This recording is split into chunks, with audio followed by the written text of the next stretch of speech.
Tu apprécies? Tu en veux encore? Waouh! Quelle bénédiction! Dieu nous bénit avec de la belle musique. Suivre avec ardeur. Dis à quelqu'un, je suis un suiveur acharné. Lève la main et demande à Dieu de te parler d'une manière spéciale aujourd'hui.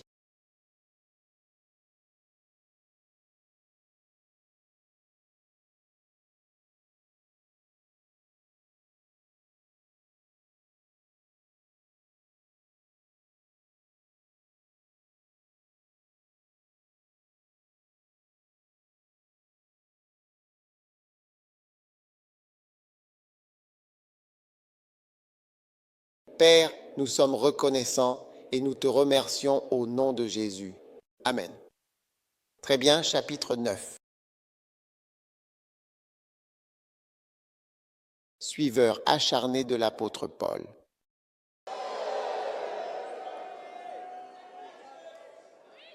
Suiveur acharné de l'apôtre Paul.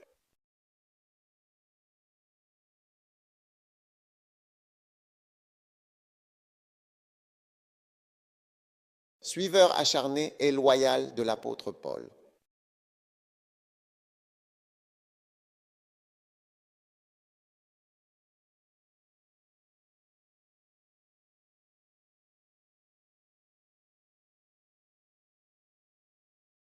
Amen. Suiveur acharné de l'apôtre Paul. 1 Corinthiens chapitre 4.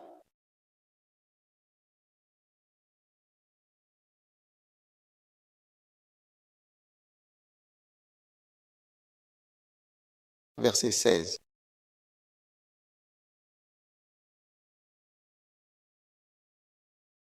C'est pourquoi je vous en supplie, soyez mes imitateurs.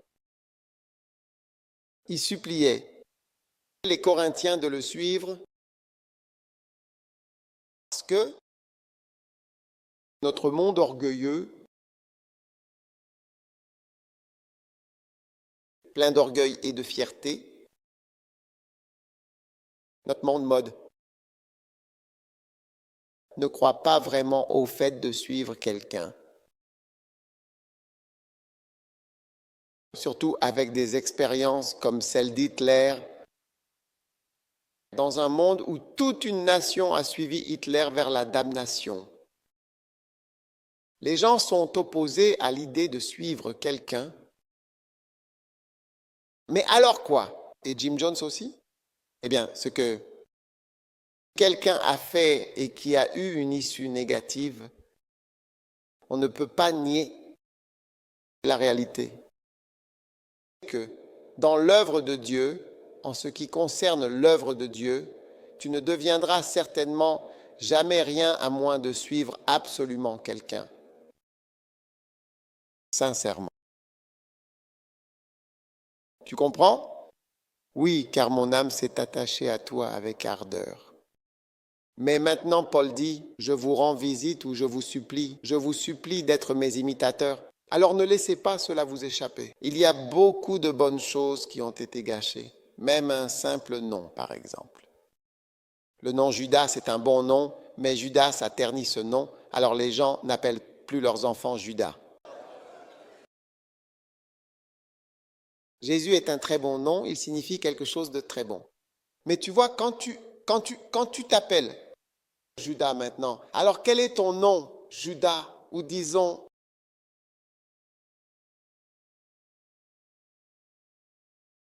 Judas? Ça ne peut marcher. J'ai récemment rencontré un pasteur qui s'appelait Révérend Absalom et je lui ai dit, ce nom est très bien. Il a dit, oui, je sais, mais c'est le nom qu'il a, Révérend Absalom. Oui.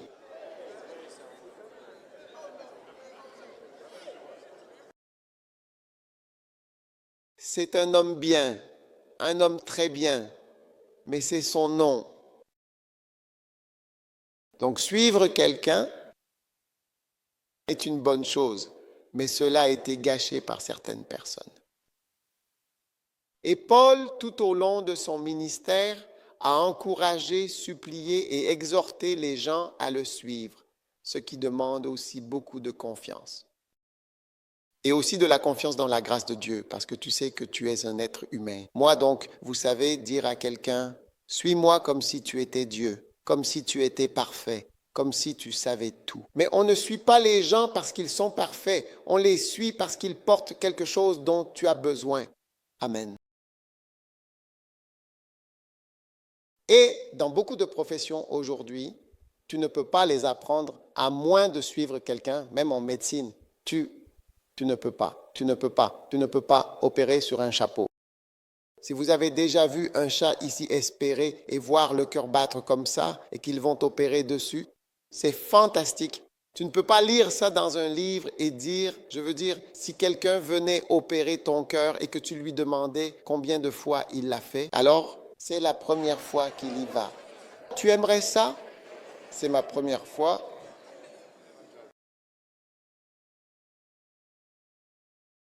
Et tout ce qu'il te dit, c'est, eh bien, je l'ai lu et je vais suivre la procédure du livre. Je l'ai regardé sur YouTube, je te dis, j'ai vu quelqu'un opérer un cœur sur YouTube. Je viens sur toi.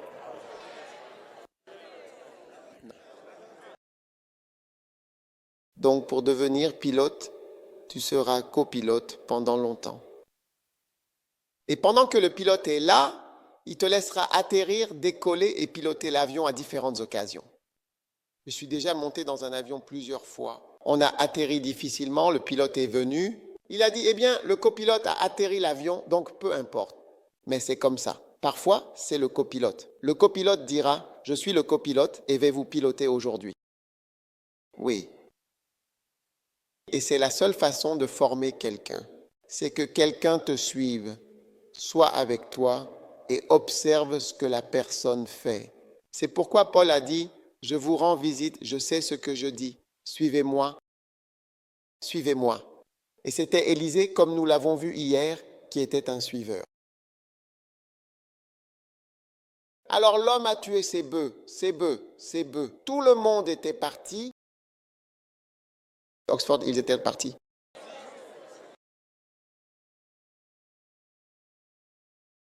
Et puis, tu sais, il a reçu une double onction. Tu vois, le ministère n'est pas une institution, mais une personne. C'est pourquoi Dieu t'enseigne, et je veux que tu sois dans l'église First Love. Pour reconnaître cela et te souvenir que ce n'est pas une institution, ce n'est pas un bâtiment, ce n'est pas un établissement, c'est une personne. C'est pourquoi tu honores la personne, parce que tu reconnais que cela vient d'ici. Tu vois, c'est très important dans l'église First Love que nous nous en souvenions. Tu sais, une fois j'étais avec un, tu vois, dans certains endroits, les pasteurs ne sont pas respectés. Je connais une église où, si tu es prêtre là-bas aujourd'hui, tu sais, ils t'apportent du papier toilette chez toi. Ils apportent, je veux dire. Quoi? Non, ce n'est pas qu'ils apportent, c'est officiel. L'église fournit ton papier toilette, ta soupe, ils comptent tout. Je ne veux pas dire que c'est l'une des principales églises du Ghana. C'est comme ça qu'ils font, hein?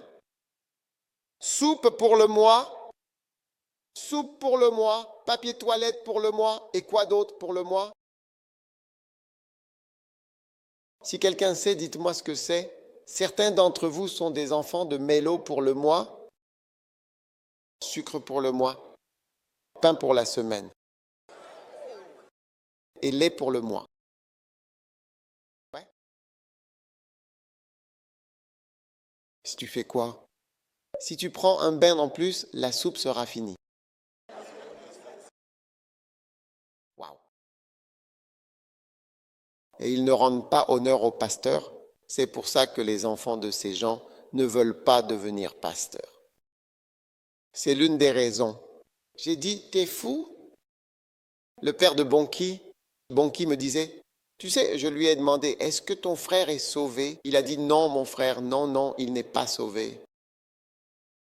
Et puis, il a dit que lorsqu'il est entré dans le ministère, ses frères et certains frères et sœurs lui ont dit, t'es fou ou quoi? Tu ne vois pas notre père? Tu ne vois pas ce qui lui est arrivé? Comment peux-tu être aussi stupide? Ouais, il me racontait, ce n'est pas quelque chose que j'ai lu. Alors je lui ai demandé, est-ce que ton frère est sauvé maintenant? Il a dit, il n'est pas sauvé. Alors, il le méprisait. Il a dit, il me méprisait. J'ai dit, maintenant, tu sais, ils me voient à la télé de temps en temps, donc ils ont un peu plus de respect pour moi. Ouais, tu ne vois pas ce qui est arrivé à notre père? Donc, à cause de cela, les gens rabaissent un pasteur. Tu n'es rien. Un jour, j'étais dans la maison d'une dame qui était un membre principal du comité de l'église et elle parlait de leur pasteur. Tu sais qu'ils avaient acheté une église. Il conduit la voiture de l'église. Ils n'ont pas mis le nom dessus. Nous insistons pour qu'ils écrivent le nom de l'église. Et le nom de l'église, c'est quelque chose, peu importe quoi. Écris-le dessus. Tu ne peux pas te promener avec la voiture que nous avons achetée sans que le nom soit écrit dessus.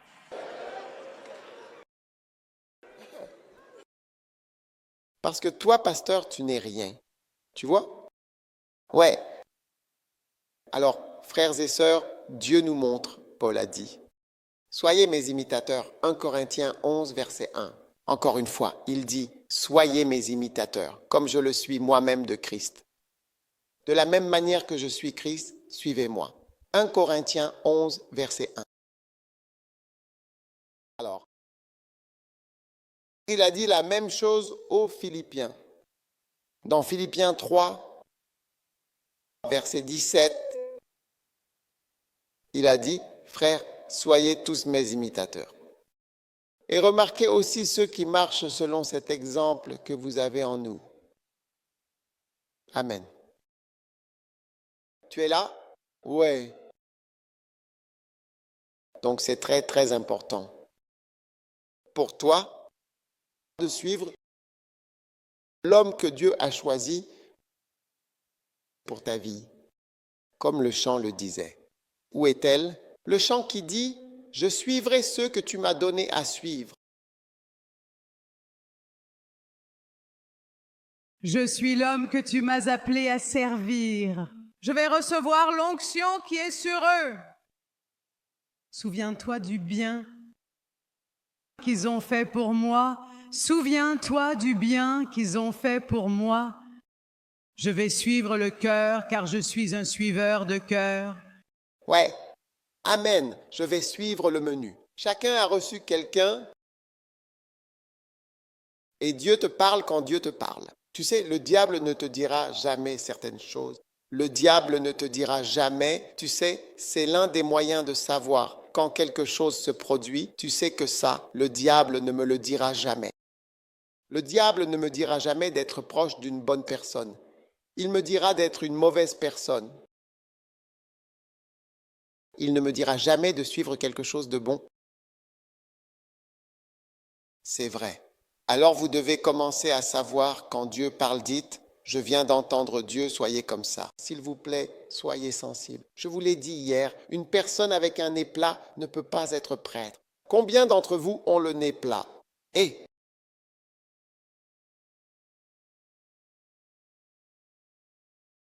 d'accord. Maintenant, Timothée était un fervent disciple de Paul. Très bien. Mais regardez, s'il vous plaît, 1 Thessaloniciens, chapitre 5, verset 15. Il a dit, veillez à ce que personne ne rende le mal pour le mal à qui que ce soit, mais poursuivez toujours ce qui est bon, tant entre vous qu'envers tous les hommes. D'accord? Maintenant, poursuivez toujours ce qui est bon. Satan ne vous dira jamais, regarde comment cet homme prie comme lui. Tu vois comment est cet homme? Suis l'exemple, oui.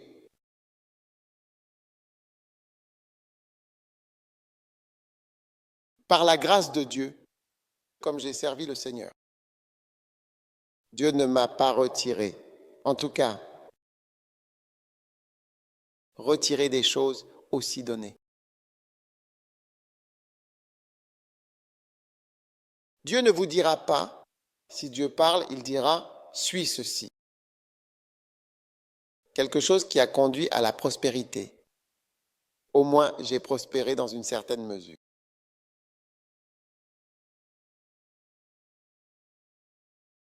Pense pas combien de personnes ont leur propre chanteur.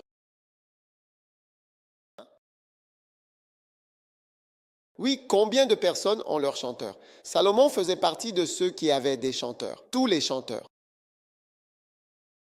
Tu ne peux qu'en rêver. Même le prince Charles, je ne sais pas s'il a un chanteur. Tu peux vérifier sur Internet si le prince Charles de Galles, le prince de Galles, a un chanteur. La reine d'Angleterre. Waouh! Donc Satan ne te dira pas de suivre quelque chose de bon. Suis toujours ce qui est bon. Première épître à Timothée, chapitre 6. Première épître à Timothée 6, verset 11. Mais toi, homme de Dieu, ainsi que fuis ces choses et poursuis après la justice, la piété, la foi, l'amour, la patience, la douceur. Tu crois que Satan va te dire de suivre de telles choses? Jamais. Donc, en suivant quelqu'un, tu verras que cette personne commence à te donner des instructions. Même si tu restes avec moi dans ma maison, tu verras que très vite, je commencerai à t'envoyer faire des choses. C'est vrai, si tu es avec moi dans la maison, tu verras tout de suite. Je t'enverrai faire quelque chose. N'est-ce pas vrai? Chez toi, ton père ne t'envoie-t-il pas faire quelque chose? Il t'envoie toujours faire quelque chose. Donc, quand tu es proche de quelqu'un que tu suis, tu verras que cette personne commence à te dire de faire de petites choses un peu bizarres. Va fermer la porte. Va ouvrir la porte. Va chercher la télécommande. La télécommande est juste ici. Ici, je vais chercher télécommande.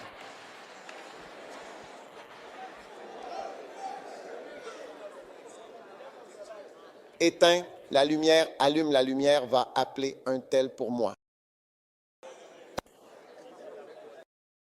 Bois de l'eau pour moi, balayer le hall. Oui. Clique sur le IPN. Où es-tu, c'est qui ça? Où sont-ils? Où est tout le monde? Où est tout le monde? Une fois que tu es proche de quelqu'un que tu suis, tu commenceras à entendre la personne dire « fais ceci, fais ceci, fais ceci, fais ceci, fais ceci ». Donc, quand tu es proche d'un homme de Dieu comme Paul l'était, il a commencé à entendre. Timothée était avec Paul, il a commencé à entendre. Ces petites choses que tu entends, si tu n'es pas proche, donc vous qui êtes ici, vous entendez des choses, plus vous vous rapprochez, plus vous entendez des choses que vous n'auriez pas entendues. James, viens donner ton témoignage. Est-ce que James est là?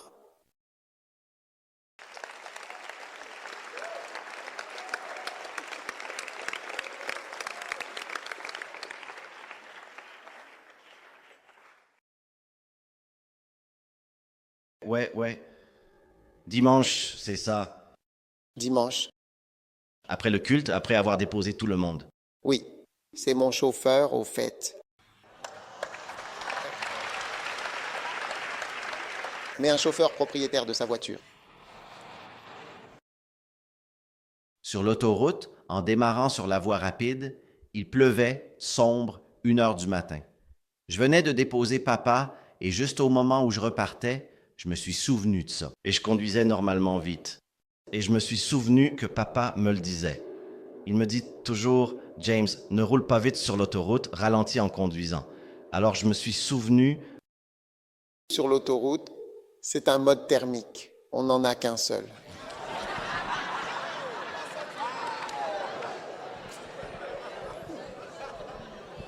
Quand mon livre sur comment échapper aux malédictions sortira, n'oublie pas de lire la partie sur le pain de proposition. D'accord? Il arrive tout de suite. Tu vois, c'est génial.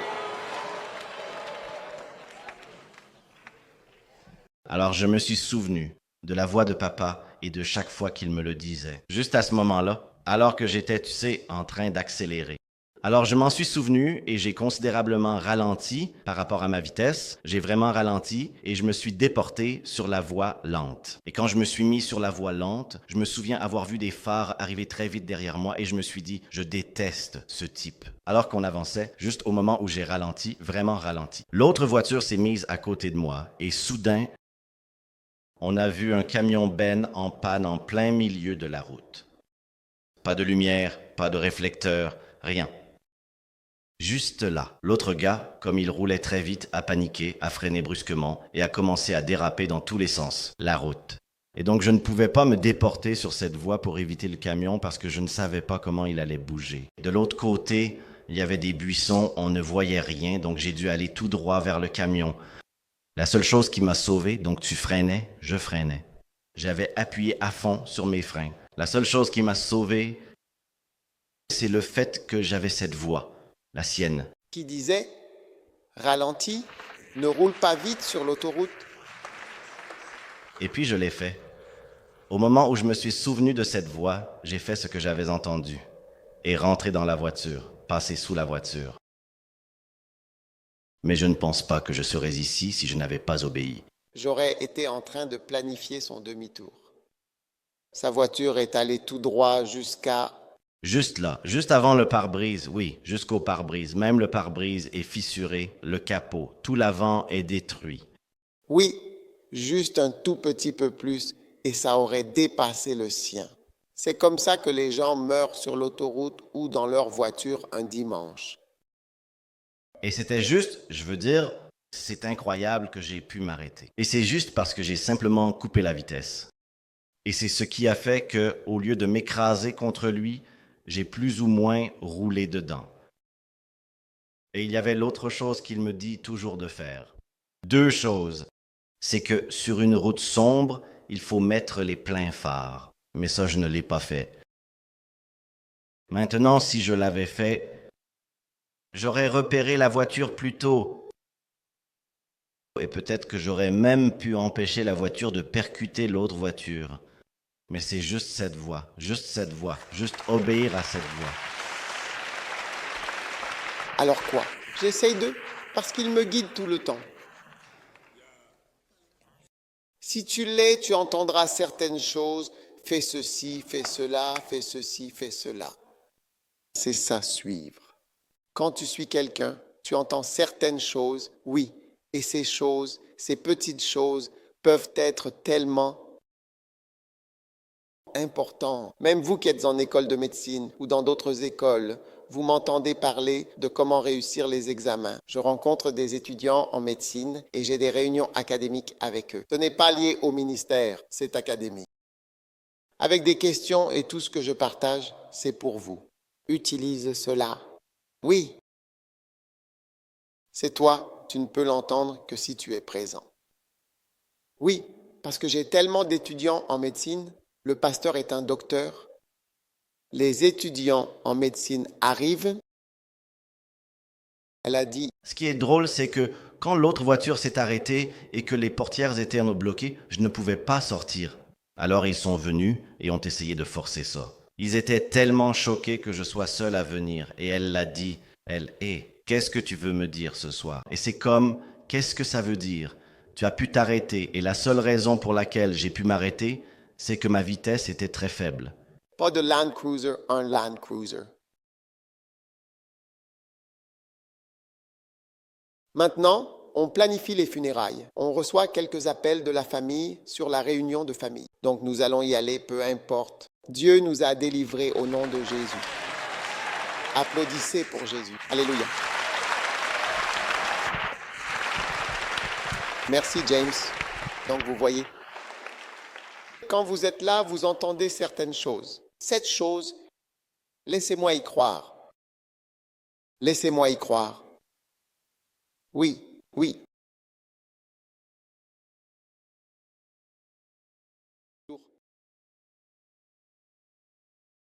Nous étions à un camp, certains fiancés se disputaient.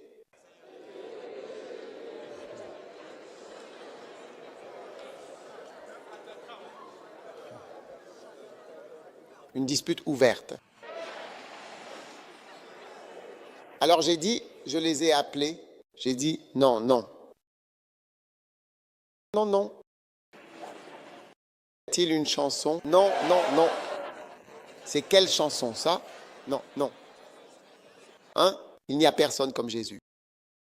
J'ai dit non, non, non. Alors je les ai appelés. J'ai dit j'ai rompu. Vous savez, comme un arbitre, j'ai rompu. Allez, toi, va ici. Toi, va ici. Comme elle a pleuré. Après une séance, elle me suivait.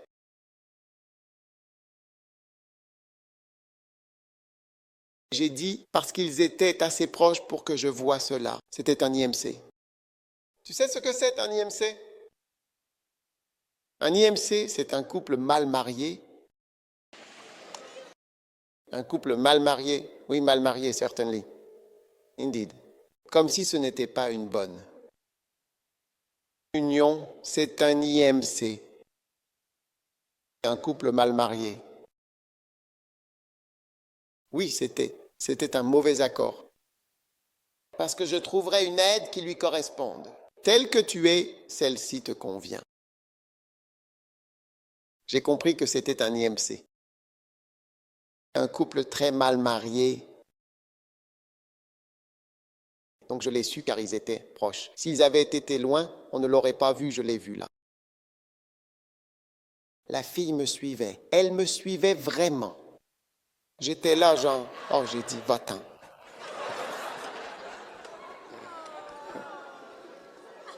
Alors, un soir, mon cœur a été touché alors qu'elle pleurait. Je lui ai dit, viens. Je lui ai dit, viens. J'ai dit, Dieu va réparer ton cœur.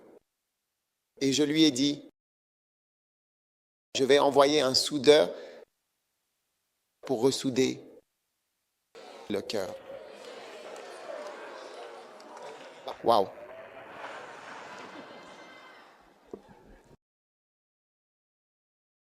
Alors un jour, j'ai vu un frère et je lui ai dit, tu ressembles à un soudeur.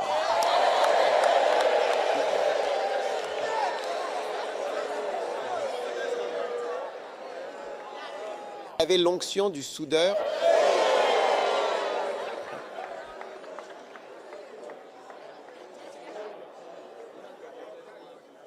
Et je lui ai dit que j'allais quelque part pour un carnaval et qu'il devait me suivre.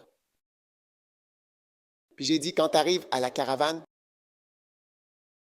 il y a certaines options. Je veux que tu vois quelque chose. Il a dit, papa, je suis prêt. Oui.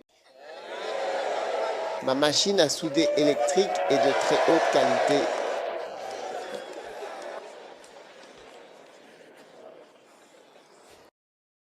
Là, quand il est arrivé et qu'il a vu celle que je préparais pour lui, il a dit, je ne veux rien voir d'autre.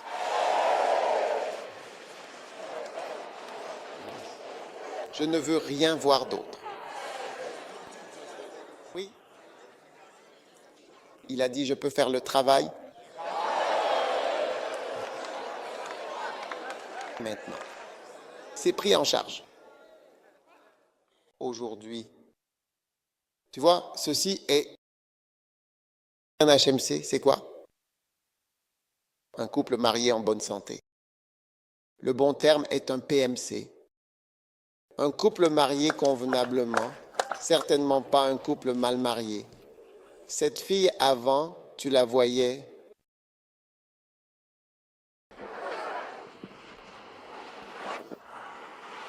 Elle se défendait tous les jours. Elle se battait. Femme en colère, femme querelleuse, femme conflictuelle, femme odieuse.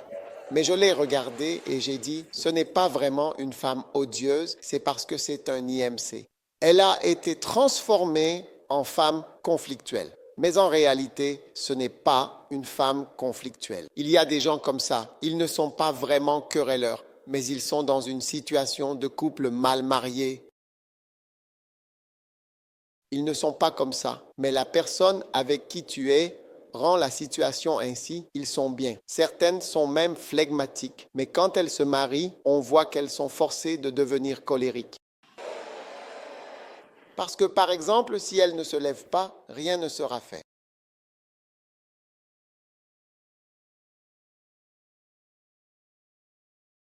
Donc, quand tu es assez proche, tu entends certaines instructions mesquines. On dirait que ça ne finit jamais. Va-t'en. Tu aurais dû la voir en train de me suivre. Oui, je veux mon frère.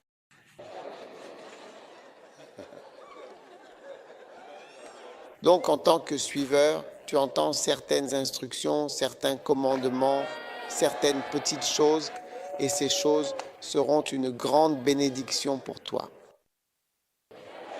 Maintenant, 2. Timothée, je veux te montrer 7 de ces merveilleuses petites instructions. Suiveur de cœur, c'est une chanson qu'Ida chantait. Elle disait qu'elle est dans une relation.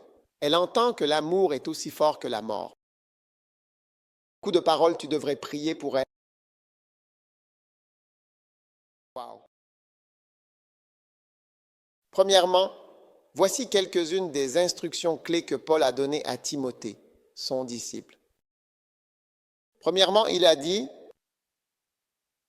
sois un suiveur déterminé en étant fort dans la grâce. Toi donc, mon fils, fortifie-toi dans la grâce qui est en Jésus-Christ. Amen. C'est la première chose qu'il a dite. Il lui a dit, sois fort dans la grâce. Qu'est-ce que cela signifie d'être fort dans la grâce? La grâce, c'est ce qui se passe facilement et naturellement. Tu comprends? Donc c'est en cela que tu dois être fort. Ainsi, dans chaque église, quelque chose se passe naturellement et facilement. Tu comprends? C'est ça qui fonctionne? C'est ce que Dieu est en train de faire. Tu dois aller dans ce sens, suivre le courant. En d'autres termes, il disait, suis le courant, car tu ne deviens quelque chose que par la grâce. Première épître aux Corinthiens, chapitre 15, verset 9. Paul a dit, je suis ce que je suis. Par la grâce de Dieu, je suis le moindre, mais par la grâce de Dieu, je suis ce que je suis. Si tu deviens quelque chose un jour, ce sera à cause de la grâce. Alors quand sa grâce coule, suis ce que Dieu est en train de faire. Ne recrée pas quelque chose. Je ne peux pas transformer quelqu'un qui est chanteur en administrateur. Il n'y a pas de grâce pour cela. Et vous voyez, pour chanter une chanson et même se souvenir des paroles, vous avez vu que l'évêque Oko avait vraiment du mal. Oui, juste une chanson. Et il s'est entraîné pendant 2 semaines. Chanson. Oui, je l'ai appelé, je lui ai dit, viens, allons faire une chanson. Et vous voyez, Ida chantait tellement de chansons. Elle ne sait même pas quelle chanson vient ensuite parce qu'elle ne le sait jamais. Je ne sais pas quelle chanson va venir ensuite. On le découvre au fur et à mesure et peu importe la chanson que je dis, elle la chantera. Alors vous pourriez penser que c'est normal, mais en réalité, c'est une grâce. Alors quand vous nous voyez avoir des églises, quand vous nous voyez nous rassembler pour une retraite spirituelle, quand vous voyez des gens qui veulent venir comme vous voulez venir et quelqu'un vous a forcé à venir, est-ce que quelqu'un vous paie pour venir? Mais vous voulez venir, vous voulez être là. C'est une grâce. Même votre intérêt pour Dieu, nos petites églises, le fait que nous commencions à implanter des églises, à travailler pour Dieu, tout cela, c'est de la grâce. On aurait pu penser que si j'insistais sur les finances et tout ça, alors plus de gens viendraient. Oui. Mais c'est ça, la grâce. Donc pour moi, la grâce, c'est de prêcher sur le pastorat, de prêcher sur le service pour Dieu, de prêcher sur l'onction. C'est cela, la grâce qui est sur ma vie. Et cela mène à encore plus de prospérité que ceux qui prêchent la prospérité. Oui. Je veux dire, ici où nous sommes, nous ne devons rien à personne. Oui, il n'y a pas de dette, il n'y a pas de prêt ici. Ce sur quoi vous travaillez, c'est du concret. Oui. Aucune banque ne peut dire qu'elle nous a accordé un prêt. Personne. Nous n'en avons pas. Oui. Au pire, on n'a pas payé certains ouvriers. Et nous devons les payer. Ce qui est normal dans le gouvernement. Il y a des gens qui n'ont pas payé leurs aînés.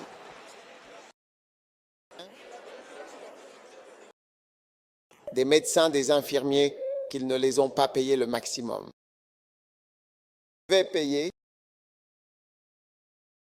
service de nana.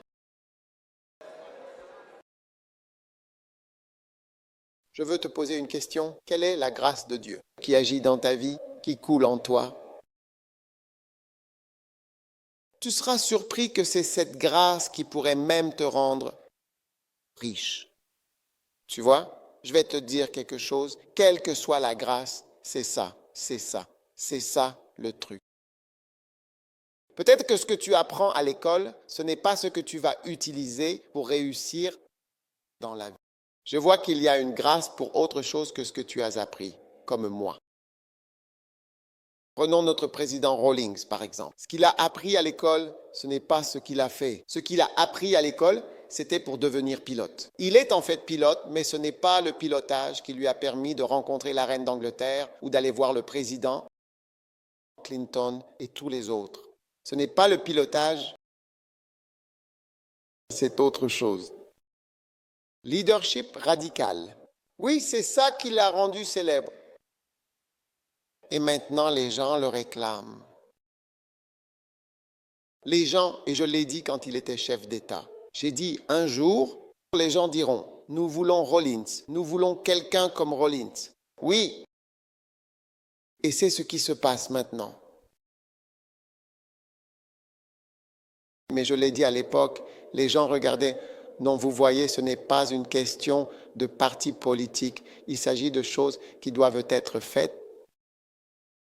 Observons, les siens ne l'aiment plus aujourd'hui. Incroyable.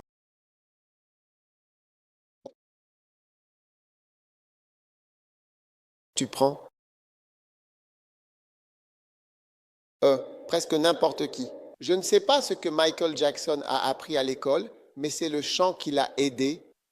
Presque tout le monde, vraiment. C'est comme si l'école était à gauche et que la grâce était à droite. Oui. Parfois, la grâce va avec ce que tu apprends. Oui.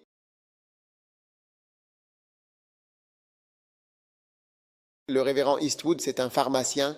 Tu n'arrives pas à te souvenir qu'il est pharmacien. Son métier, c'est la pharmacie. Il est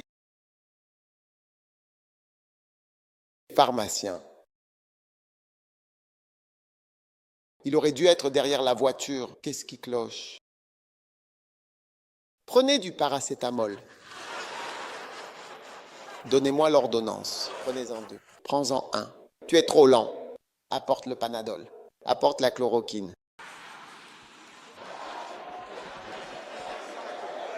Rapidement.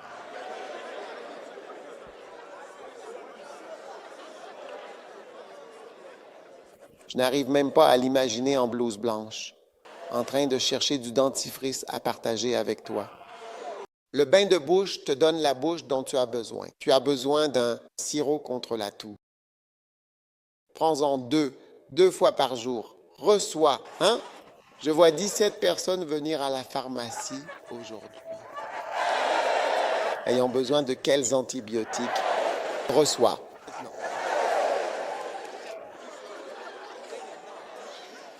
Prends-le 3 fois. Jour, nuit, jour, nuit. Alors Paul disait à Timothée, sois fort dans la grâce. Sois fort dans la grâce.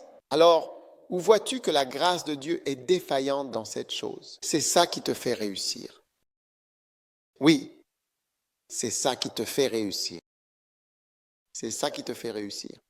C'est ça qui te fait réussir. Alors continue à observer, à sentir et à voir où se trouve la grâce.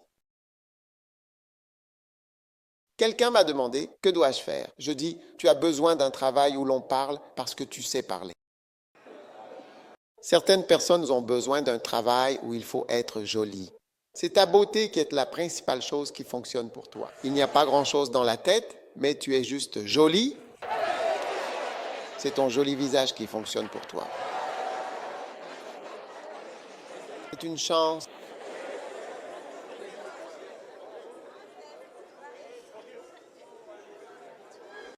Alors, il a dit, sois fort dans la grâce qui est en Christ Jésus. Oui. D'accord, oui. Alors, je travaille dans la grâce. Oui, je reste. J'essaie fort de rester là où il y a de la grâce pour moi. Et c'est tout. Ça marche. Oui. C'est pourquoi j'ai plus un camp qu'une convention. Oui. Numéro 2. Sois un fervent disciple de Paul par prêchant ce que Paul a prêché. 2.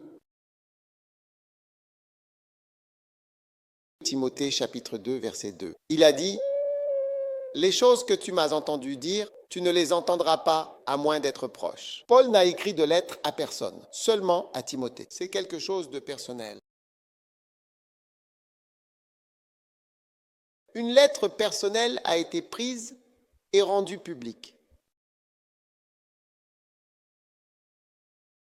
Des instructions personnelles à son disciple. Il lui a dit, les choses que tu as entendues de moi, la prédication que je t'ai prêchée, ce que tu m'as entendu dire, les mêmes choses. Engage-toi à des hommes fidèles qui seront capables d'enseigner. À d'autres aussi. Donc, il parlait d'enseignement. Et l'enseignement que tu m'as entendu donner, les mêmes choses, c'est ce qu'il a dit à son disciple. Et dans l'église First Love, c'est la même chose. Vous ne connaissez rien au ministère. Vous ne savez rien. Apprenez simplement à prêcher. Pas d'une autre manière, mais de la manière dont j'ai appris à prêcher, c'est-à-dire en suivant et en prêchant la même chose.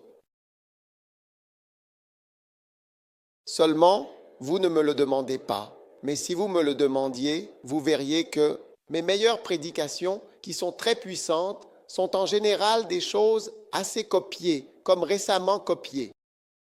Oui. J'ai remarqué, c'est quelque chose qui est toujours là, et vous le remarquerez aussi. Tu fais bien lorsque tu arrives à recevoir quelque chose dans ton cœur venant d'ailleurs et que tu prêches la même chose. Mais c'est quelque chose que tu dis aux disciples. Si tu vas à Winners Chapel, l'évêque, église. Chaque église, le premier culte est le même. Le premier culte est le même. Il prêche, tout le monde prêche la même chose. Le premier culte. Dans chaque église du monde entier, ils prêchent le même message. Personne ne prêche, mais nous avons besoin du Saint-Esprit. Le Saint-Esprit te donnera une révélation plus profonde dans ce message. Paul disait-il à Timothée qu'il ne devait pas avoir le Saint-Esprit? Pas du tout. C'est toi qui manques de diligence. Le jour où tu prends le livre sur la dîme et que tu étudies le chapitre 2 ou 4, tu verras comment le Saint-Esprit commence à te parler dans le livre. Donc, tu dois apprendre à prêcher. Et je t'ai dit, tu étudies la même chose qui est prêchée, tu l'étudies. Et tu vas plus en profondeur que ce qui a même été dit. Tu continues à recevoir encore plus de révélations. Oui, et tu seras très certainement solide là-dessus. C'est l'une des choses qu'il a dites à ses disciples.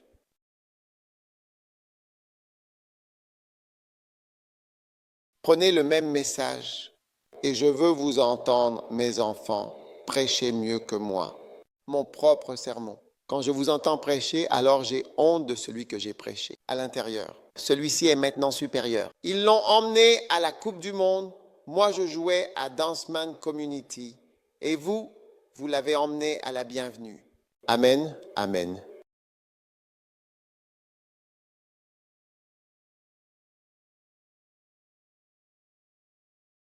Je vous disais une fois que j'étais avec l'évêque Richard en Afrique du Sud et eux, je ne sais pas. Normalement, moi, je prêche toujours.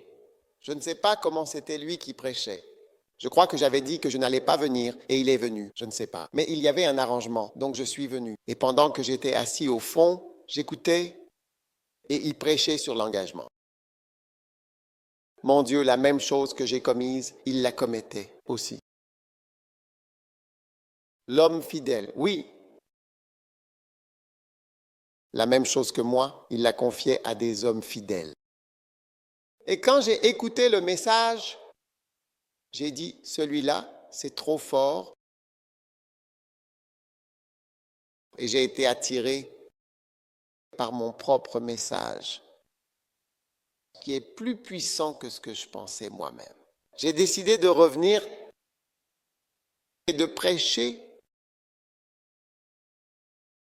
plus. J'ai commencé, dès mon retour, j'ai annoncé cela. Aujourd'hui, je prêche sur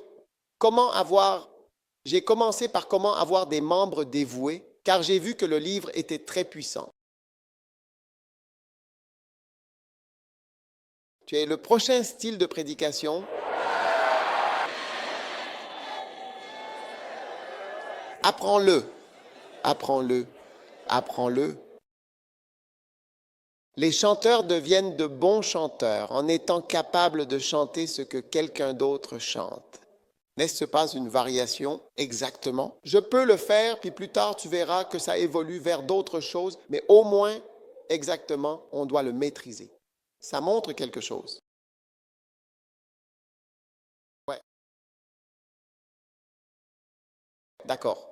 Donc, c'est un conseil que je donne. Ce sont comme des instructions personnelles. Tu es dans la maison. Va chercher de l'eau, ferme la porte, allume la lumière, apporte la télécommande. La télécommande est juste ici. Je vais prendre la télécommande. C'est ce qu'il disait, Timothée a dit. Fluide, gracieux, ça marche, que ça coule, c'est ce que Dieu m'a dit. Le pastorat fluide se moquent de toi, disent qu'ils adorent l'église de la viande du pastorat fluide. Ils se moquent de toi, l'église de la viande. C'est pourquoi, par la grâce de Dieu, nous ne sommes pas pauvres. Nous ne sommes pas pauvres. De partout, de tous côtés, même s'ils sont assis dans des coquillages îles ailleurs. Si j'ai même besoin d'une voiture, c'est juste l'Église seule qui peut m'en acheter une sans aucune dette, si c'est une voiture qu'il me faut. Oui, en fonction de leur puissance à Seychelles, je lui demandais combien d'argent ils ont sur leur compte bancaire. Donc, en fonction de la force que vous avez, ils peuvent subvenir à mon besoin d'une voiture. Maintenant, sur l'île, tu es la prochaine étoile montante du ministère.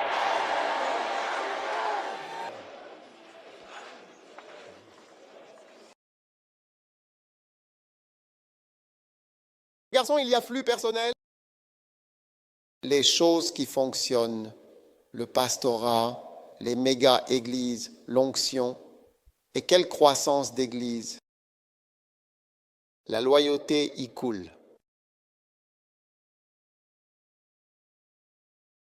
Laisse-moi te poser une question. La loyauté, c'est une grâce. L'enseignement sur la loyauté. Tu peux imaginer? J'ai envoyé quelqu'un dans un pays d'Amérique du Sud, lui et sa femme, et leurs 4 enfants. Très cher d'ailleurs. Si jamais tu vas au Brésil, ne t'embête pas à faire du shopping, contente-toi de regarder les vitrines, juste observer, c'est trop cher. Fais tes achats ailleurs. Mais peux-tu imaginer quelqu'un vivant dans un pays sans avoir de travail? Le seul travail qu'il a, c'est à travers un livre, même pas une église. Chaque fois qu'il va prêcher, c'est sur la loyauté. Une autre église veut qu'il vienne. Assez pour subvenir aux besoins d'une famille, payer les frais de scolarité, vivre là-bas, louer, tout faire. Juste avec ce livre. Oh les gars, je vous dis que c'est incroyable, juste le livre. C'est donc un destin personnel. Charles coule dans la grâce.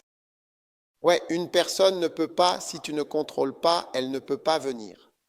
Chaque église veut cette personne. Viens enseigner cela. Viens enseigner. Moment de recueillement. Les livres C'est une grâce. Et vous devez, tous mes pasteurs, c'est ma personne. Le Nicaragua était maintenant une étoile. Ils invitent dans toutes les églises du Nicaragua et du Sud et ils l'appellent « Viens, nous avons besoin de toi. Viens avec ton livre en espagnol. » Loyauté, c'est une grâce.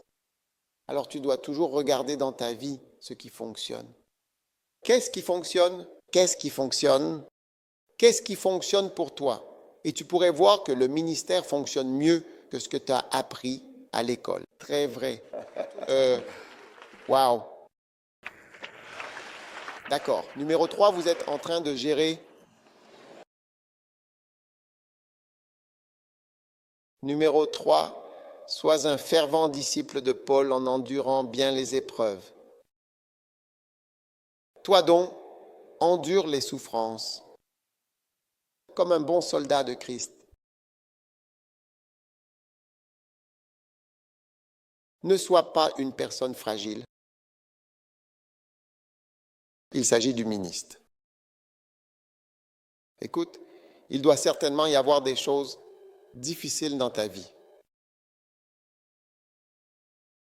Prières intenses, jeûnes rigoureux, prédications exigeantes, du temps passé à œuvrer pour Dieu, des nuits, veillées entières, des choses difficiles. Endure les épreuves comme un soldat. Un jour, j'avais des soldats qui me gardaient lors d'une croisade. J'aime bien leur parler, alors je leur ai demandé « Qu'est-ce qu'il faut faire pour devenir soldat ?» Et il a dit « Je dois être capable de faire 50 pompes en une minute, 50 à 55 en une minute. »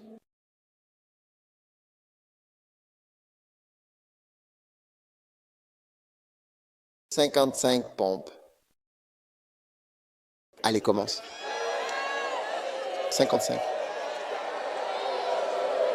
1, 2, 3, et puis 4, 5, 6, et ensuite 7, 8, et ainsi de suite, etc.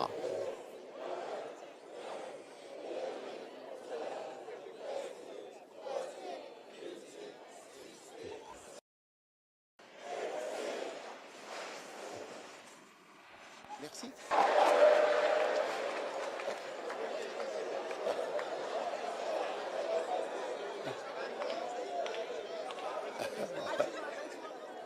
20 ans et soldat. Tu le vois, mince. 55, c'est la norme. Et l'un d'eux était policier, un des forces spéciales. Comment appelle-t-on les forces spéciales? 55, c'est le minimum. Puis il a dit qu'ils avaient un autre programme. Pas de bain pendant 3 mois. Pas de bain pendant 3 mois. Et juste de la dureté.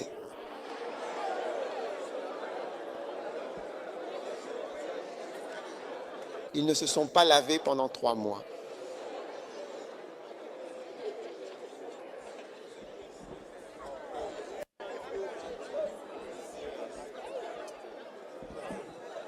J'ai demandé, j'ai dit mauvais, très mauvais.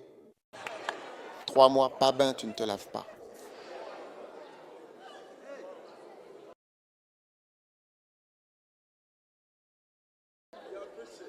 Oui. Donc, la dureté se mesure généralement à la durée de quelque chose et à la difficulté que tu es capable d'endurer. Tu vois, donc, ce genre de... Tu sais, un jour, j'étais avec un pasteur dont l'église ne marchait pas. Il a dit, je n'ai pas pu prier plus de 20 minutes. Et je veux dire, j'ai tout de suite su qu'il ne pouvait pas. Tu devrais pouvoir prier pendant 1 heure, 2 heures, 3 heures, 5 heures, 7 heures. La première fois que j'ai prié 7 heures, c'était à l'école Yachinbota, de 10 à 17 heures. C'était une prière normale pour 25, 7, 10 dans le 10, 7, 12, c'est 2 heures, puis de 12 à 17, c'est 5 heures en continu. J'ai dit cela quand j'étais à l'école. 7 heures, ce n'est pas loin. De 12 heures de prière. Toute une nuit de prière personnelle. Il n'y a personne avec toi. Le soleil est là. Tu es en train de prier. Le soleil se couche. Tu continues à prier. Le soleil se lèvera le matin. Tu es encore en train de prier. Je peux prier si longtemps que je ne peux pas dormir. Tu peux prier au point de ne plus pouvoir dormir parce qu'il y a une énergie spirituelle en toi qui s'oppose au sommeil. Oui, une fois j'ai prié pendant plus de 20 000. Je n'arrivais pas à dormir. Allongé, j'ai dit, je n'y arrive pas. Alors je me suis levé. Oui. Ton cœur est rempli de ta profondeur de cœur. En tant que bon soldat, il n'y a rien sans difficulté. Assis dans un camp, c'est difficile. Passer en revue des notes, lire des livres, chercher pour trouver une seule révélation. Un jour, je suis allé attendre Dieu. J'y suis resté 7 jours. Au bout des 7 jours, j'étais presque en colère. J'ai dit, écoute, Dieu, je suis ici depuis un moment.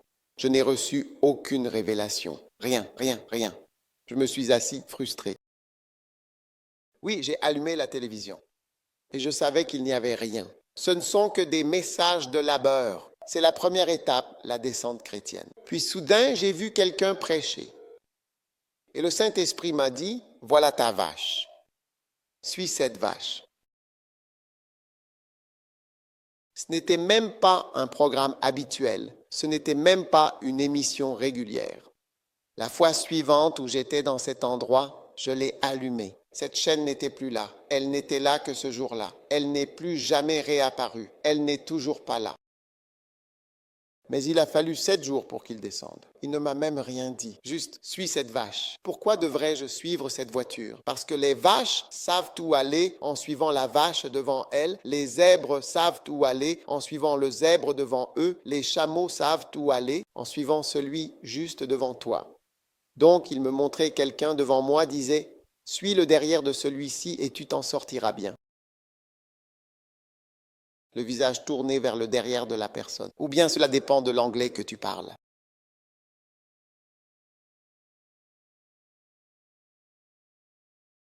Qu'en penses-tu? Tu ne peux pas prier pendant 3 heures. Tu n'as jamais prié pendant seulement 3 heures. Cette réunion de prière est différente. Une réunion de prière est différente du fait que tu pries seul. Je ne parle pas de réunion de prière, on prie.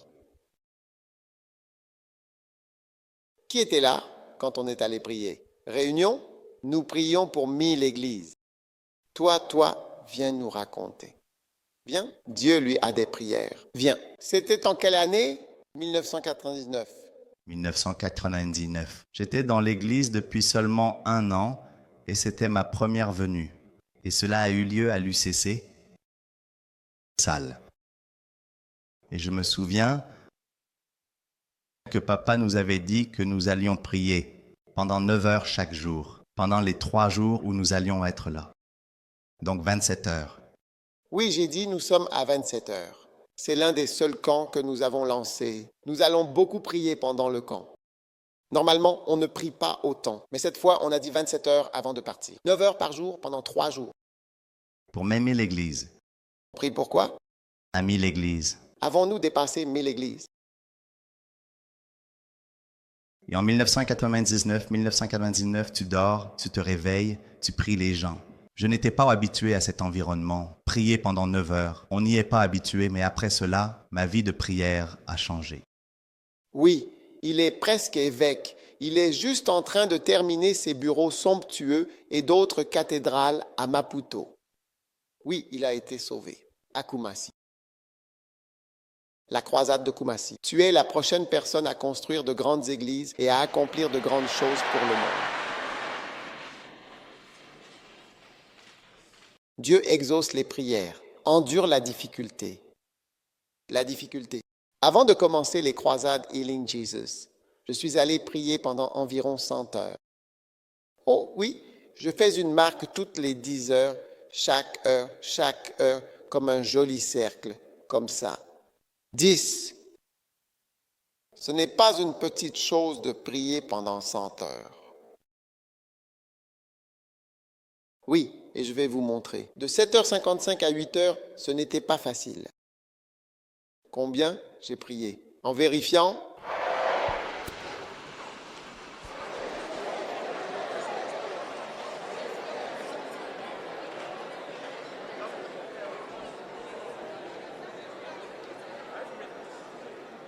C'est pourquoi je ne veux pas que tu entres dans un IMC.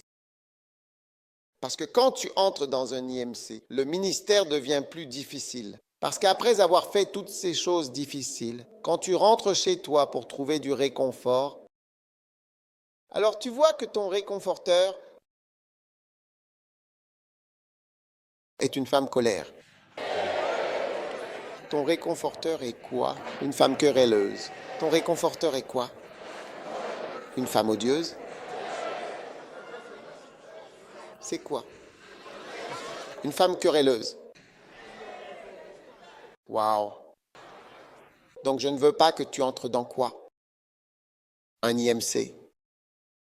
Alors vous devez, tous ceux qui êtes en couple, vous devez vous demander, sommes-nous un IMC? Sommes-nous un IMC? Un couple mal marié. J'ai entendu cette expression un jour.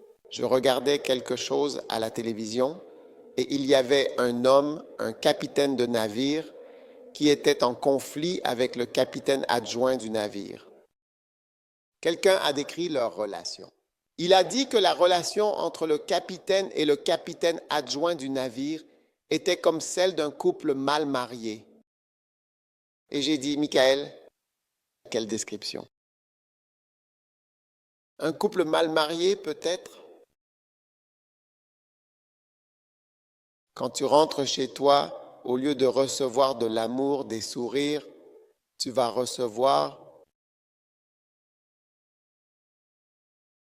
ceux qui ne sourient pas. Quand ton mari rentre, Dieu va te juger. J'ai dit, Dieu va te juger.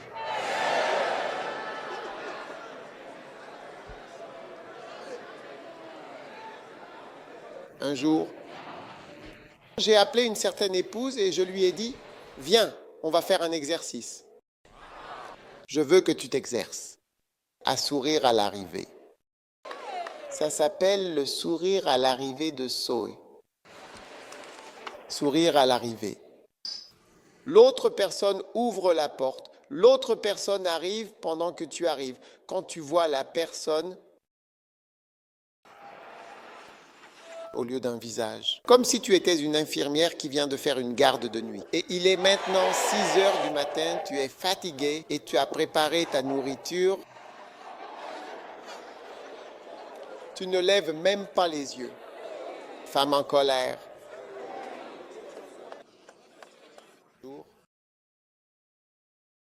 Était dans la maison d'un vieil homme d'environ plus de 70 ans.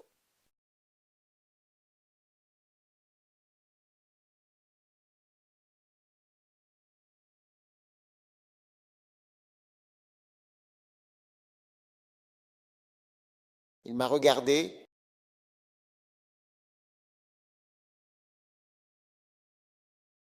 Il avait eu une attaque, sa bouche était comme ça. Il dépendait de sa femme pour s'asseoir. La femme venait à la cuisine, elle cuisinait, préparait ceci. Nous étions tous assis là, j'étais assise là, lui aussi était assis là. Puis elle est descendue, il m'a regardé.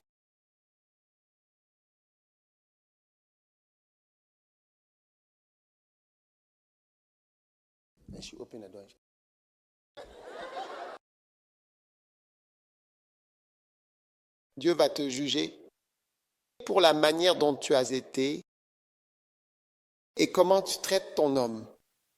Souris à l'arrivée. Dis à quelqu'un que c'est un SRA. Sourire à l'arrivée.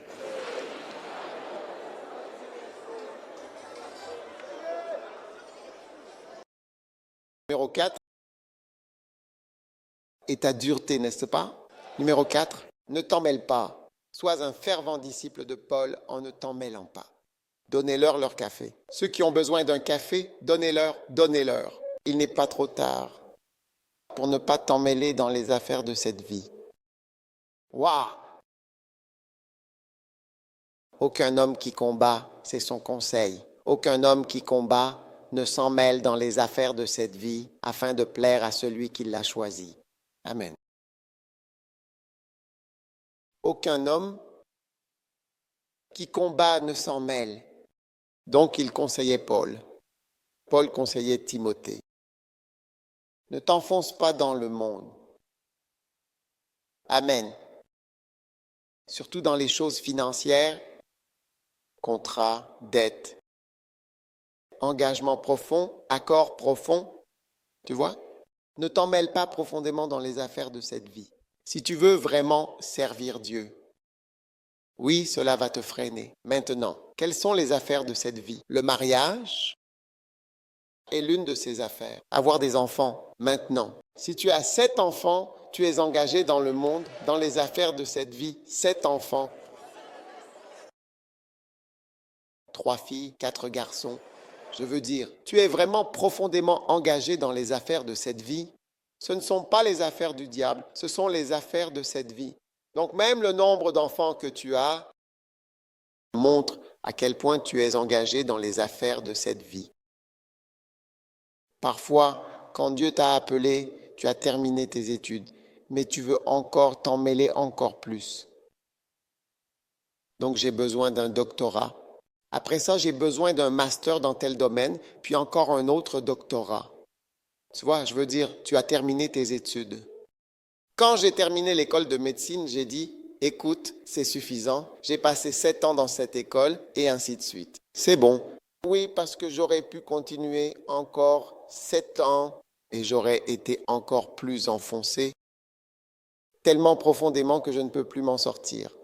Parce qu'après avoir investi 7 encore plus d'années pour se spécialiser en tant que super spécialiste de l'œil droit, ça n'a même plus de sens de laisser tomber un si grand investissement.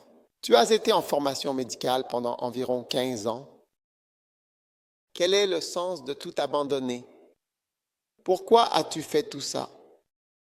Donc, il y a un moment où l'éducation essentielle a été accomplie. Mais quand tu vas un peu plus loin, tu entres maintenant dans des enchevêtrements et des profondeurs qui vont te retenir quand Dieu voudra t'envoyer. Maintenant, laisse-moi te dire, Dieu a besoin des meilleures personnes. Si tu es bon à l'école, Dieu a besoin de toi. Son œuvre a besoin de gens intelligents. Oui. Son œuvre a besoin de gens intelligents. Dieu a besoin de gens intelligents. Les ingénieurs qui ont fait ce travail, ils étaient tous de première classe. Ils avaient la mention très bien lors de leurs anciens examens, mais ils avaient aussi la mention très bien en ingénierie. Génie civil, oui, pas deuxième classe, première classe. D'abord, ils sont qualifiés en génie civil, qui est le plus haut niveau de l'ingénierie, puis avec mention très bien. Oui, ce sont des gens très, très intelligents. Ils ont conçu toutes ces structures. Oui. Dieu a besoin de personnes intelligentes et compétentes. Dieu veut ce qu'il y a de meilleur. Donc, quand tu es très bon, mais je vais encore plus loin, y a-t-il un mariage dans lequel tu es entré, comme si tu emmenais ce mariage à la Coupe Galactique? La Coupe Galactique, un tournoi intergalactique.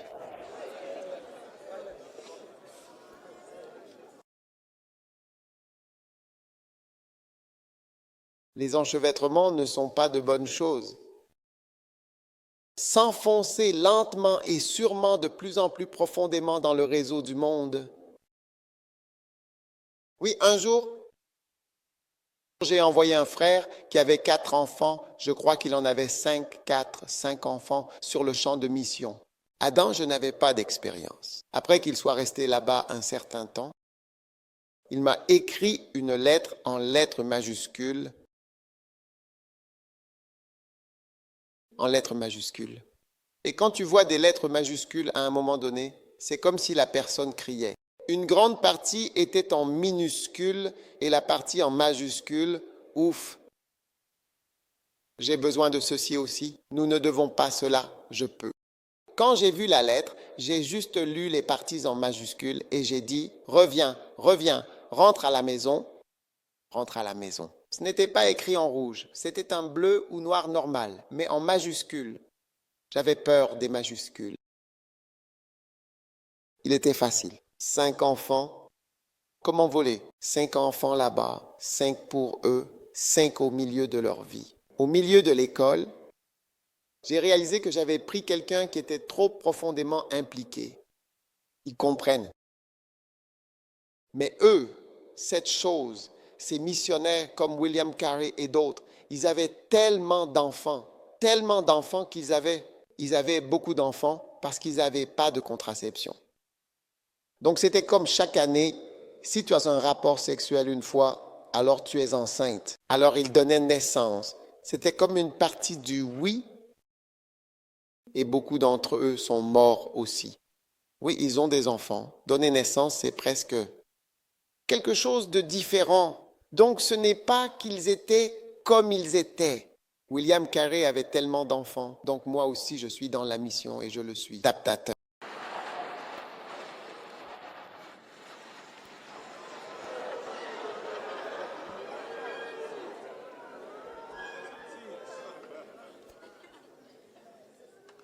D'accord? Donc pas trop profond, pas trop profond, pas trop profond, pas loin. Pas. Oui, juste un tout petit peu plus. Eh bien, tu sais, tu vois, mon mariage suit un certain ordre et une certaine logique. Je dois voir ma femme tous les jours pour lui parler. Chaque jour, mon amour. Je ne dors que dans les bras de ma femme chaque jour. Chaque jour, je dors dans ses bras et elle dort dans les miens. Contre sa poitrine.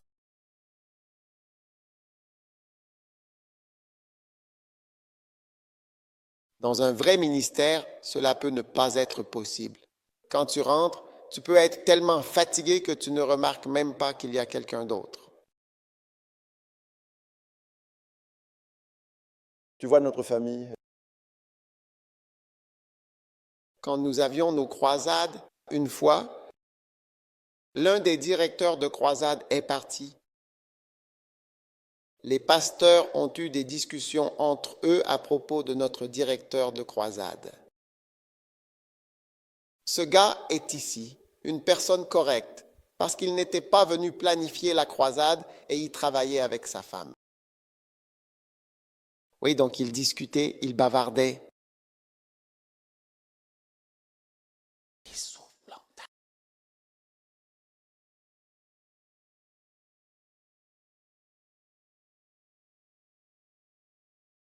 Quand la croisade a eu lieu, il se trouve que sa femme était l'une des chanteuses. Alors quand sa femme est arrivée et qu'elle a commencé à chanter, elle a dit, c'est sa femme. J'ai vu que tu étais marié. Alors ils ont tous réagi. On ne savait pas que tu étais un homme marié et heureux. Quand on t'a vu seul, on pensait que tu faisais partie de ceux-là. Waouh! Et quand tu vois que leur ministère est très petit, sans fruit, ce sont les gens qui ne font pas grand-chose, ce seront eux. D'abord la famille. La deuxième chose est le ministère. Et troisièmement, quoi? Non. Numéro 1, c'est Dieu. Numéro 2, la famille. Numéro 3, le ministère. Où trouves-tu cela dans la Bible?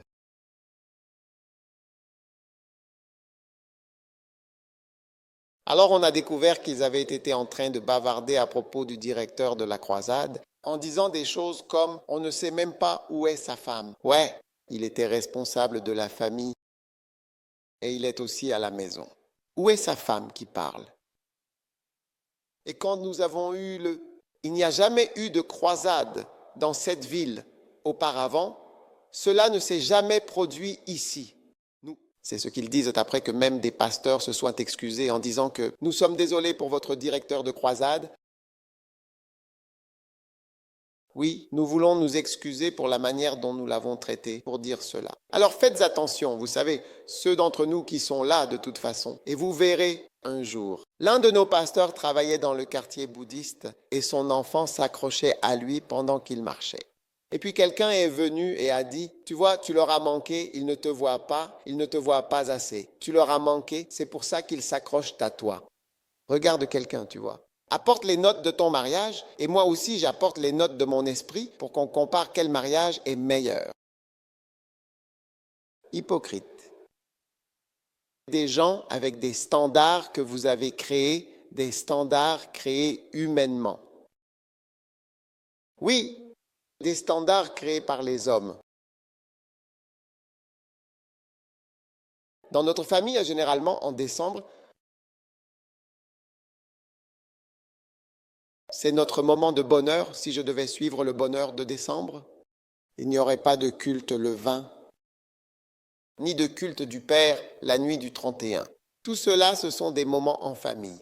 Ce sont des périodes fortes en famille. Pâques, le vendredi saint, le 31, le Nouvel An, Noël, les vacances.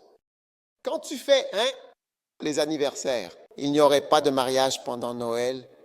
Il y aura des vacances d'été, nous aussi. Certains évangélistes en vacances d'été sont en pause pour n'importe quoi. Tu te rends compte que les personnes profondément empêtrées dans les idéaux humains et mondains ne peuvent pas faire grand-chose pour Dieu. Ils ne peuvent pas faire grand-chose pour Dieu. Oui, elles ne peuvent pas faire grand-chose pour Dieu. Tu comprends? C'est pourquoi tu ne devrais pas avoir une IMC. William Carey avait une IMC, William Carey, sa première femme. Oh, comment s'appelait-elle? Saint? Oh, elle n'était vraiment pas bien. Elle lui a vraiment mené la vie dure. Je veux dire, c'était vraiment mauvais. Elle avait 6 ans sur lui. Ce n'est pas la cause en soi, mais elle était difficile. On peut bien avoir une personne plus âgée qui est bien plus gentille qu'une plus jeune. Oh oui. Tu peux avoir une jeune qui va te... Tu as déjà vu une graine de piment? Elle va la mettre dans ta bouteille et tu verras.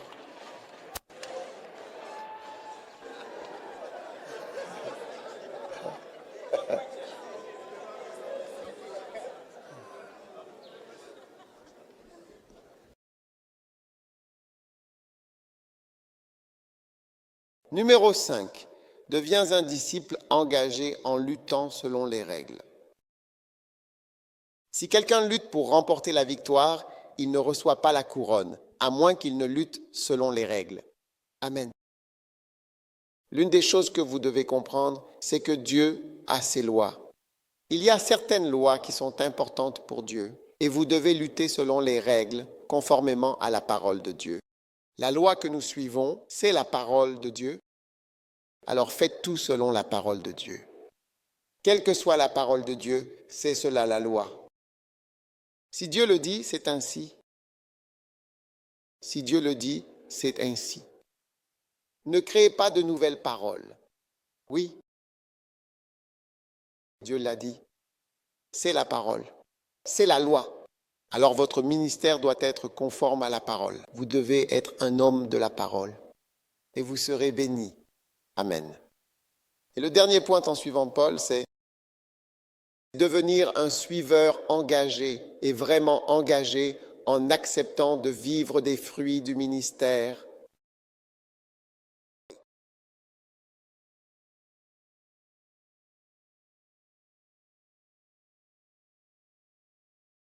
Deuxième épître à Timothée 2,6. Le laboureur qui travaille doit être le premier à jouir des fruits. Si tu travailles, tu profites des fruits. Maintenant, beaucoup ignorent. Quand on nous demande pendant un cours, tout le monde vient à l'école habillé pour la profession souhaitée. Ils viennent habillés en médecin, avocat, pilote, hôtesse de l'air, infirmière, et personne ne vient en pasteur. Avez-vous cette journée des carrières à l'école? Vous l'avez déjà eue? Oui, venez habillé comme ce que vous voulez devenir plus tard. Et tout le monde vient en infirmière, en hôtesse, en policier, même en policier, en soldat, tout sauf en pasteur. Les gens viennent en chauffeur. Mais vous devez savoir que le ministère est aussi en fait un mode de vie. Vous devez l'accepter. C'est une profession. Les boxeurs vivent de leur boxe, les footballeurs en marquant des buts. Ils gagnent leur vie comme ça. Et les ministres participent aussi aux fruits du ministère et vous ne devez pas être fâchés à cause de cela. Vous devez applaudir et dire « Oh, ils sont bien, ils sont bien, ils sont bien ». Ne sois jamais fâché à cause de l'avion de ton pasteur ou de l'hélicoptère de ton pasteur. Si un jour tu me vois avec un hélicoptère, ne dis pas « voilà l'évêque ». Je veux dire, il n'avait jamais d'hélicoptère avant. Maintenant, la plupart de ses déplacements se font en hélicoptère. Ne commence pas.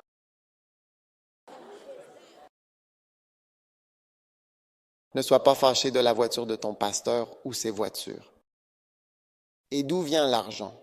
Travailler à Colibu, lui aurait-il donné l'argent pour cette voiture? Bien sûr que non, je ne pourrais pas. Travailler pour Dieu n'est pas comparable à Colibu. Tu comprends? Oui. Je travaille pour Dieu et je dois être particulier. Je ne peux pas, même si je suis la bouteille qu'on utilise pour verser l'huile, quand tu verses et que tu secoues même, il en reste encore dans la bouteille. La bouteille contient encore de l'huile.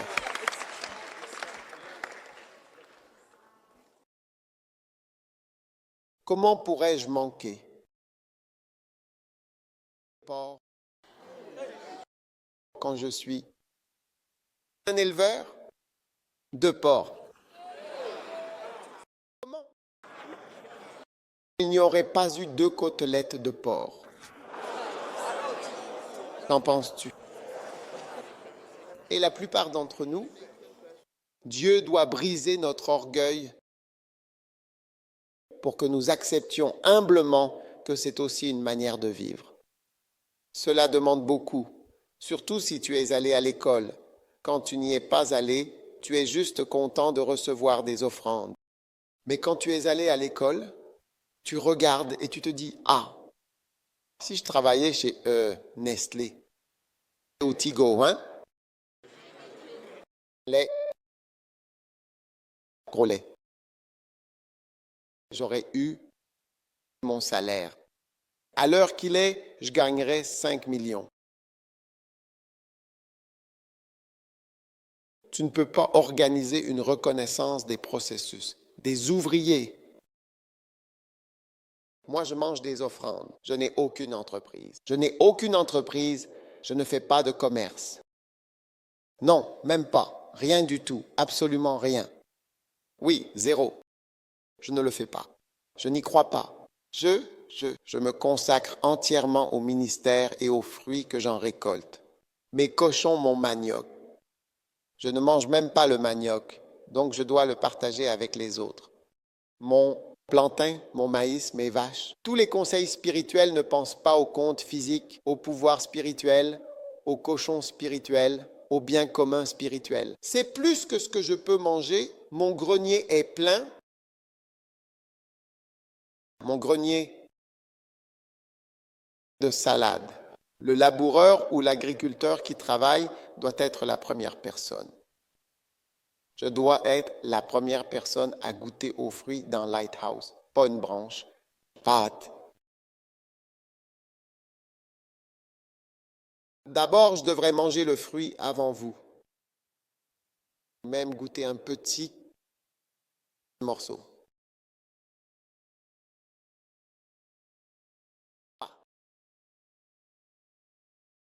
Chose petite pour les gars.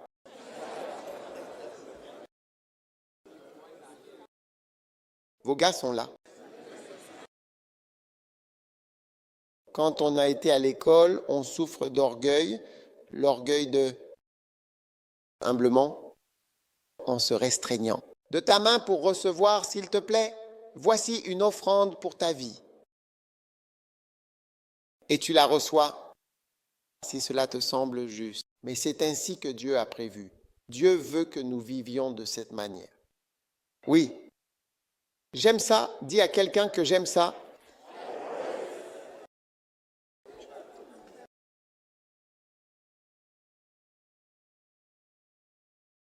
Paul a certainement dit à Timothée, Charles, un jour peut-être, Il y avait un pasteur très orgueilleux. Orgueilleux non pas en tant qu'homme humble, mais orgueilleux dans ce domaine. Je crois que c'était le cas. Une dame est venue le voir et l'a béni avec un colis. Il n'avait pas l'habitude de cela.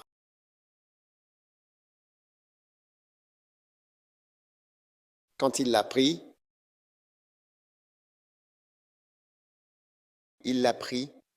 l'a reconditionné et l'a rendu à la femme. Quand je lui ai dit, regarde, on ne fait pas ça, la femme, c'était drôle. Je lisais un jour un professeur de l'école de médecine qui était devenu pasteur. Et je lisais quelque chose qu'il avait écrit. Et il disait, il enseignait à quel point il avait été humilié de reconnaître, même en tant que professeur, qu'il fallait aussi savoir recevoir des offrandes et du soutien de la part des gens. Parce qu'il était aussi pasteur, mais il était professeur. Oui. Et moi, quand j'ai lu ça, je me suis dit, oui, c'est le syndrome quand on est instruit et qu'on a d'autres sources.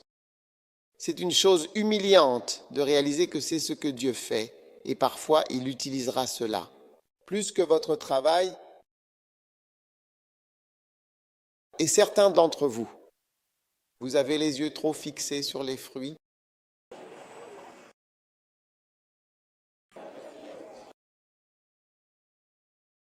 Mais c'est le Seigneur. Vous devez aimer le Seigneur, pas aimer les fruits. Amen. Levez-vous tout le monde. Ce ne sont que des conseils de Paul à son disciple.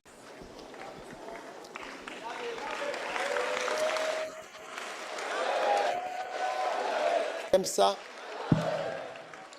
tout.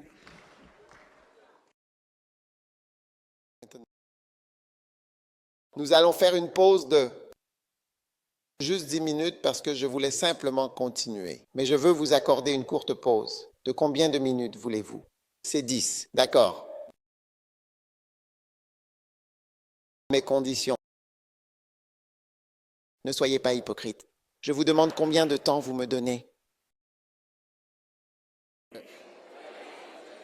20 minutes.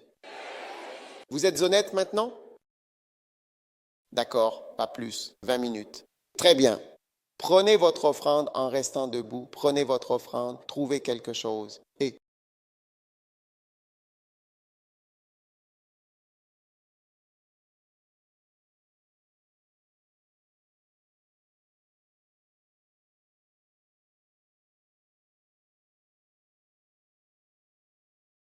certains parmi vous sont experts en offrande d'un CD.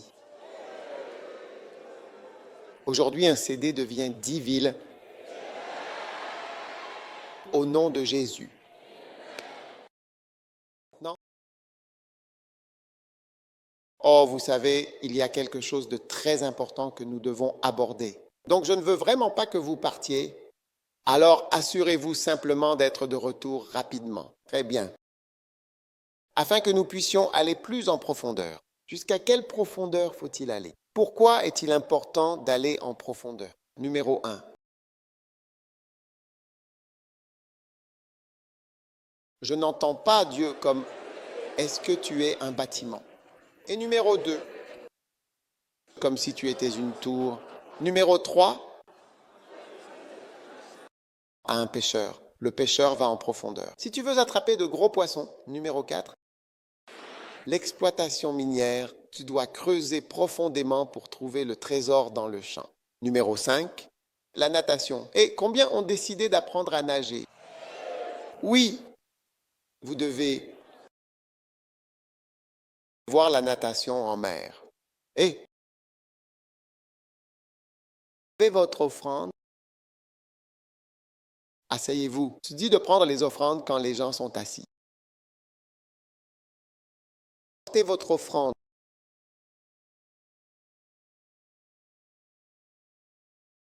Père, merci alors que nous recevons cette offrande au nom de Jésus. Amen.